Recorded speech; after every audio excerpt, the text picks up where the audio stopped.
আমার একটা প্রশ্ন হচ্ছে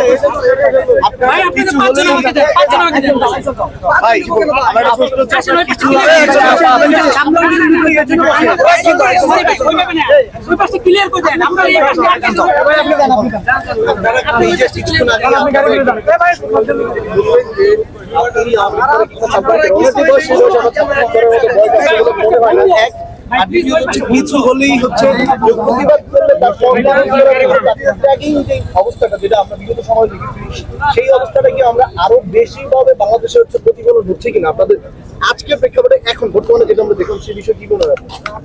না দেখুন, উনি সর্বপ্রথম উনার একটা উদ্দেশ্য হয়তো আছে এখানে, আমিও আপনাদেরকে বলতেছি সেই উদ্দেশ্যটা তো এই আন্দোলনের পক্ষে যেরকম লোক আছে এই আন্দোলনের বিপক্ষেও কিছু ব্যক্তি থাকতে পারে না, হয়তো এরকম থাকতে পারে। উনাকে আমি আপনারা দেখছেন আপনাদের মিডিয়ার সামনে আমি উনাকে বললাম যে কি অল্টারনেটিভ রোড আছে, উনি পিছন দিয়ে যাওয়ার জন্য এখানে অল্টারনেটিভ একটা রোড আছে, বাইক সহ যেগুলো জরুরি।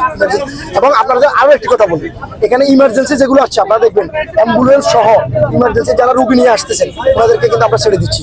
আমাদের শিক্ষার্থী যারা আছেন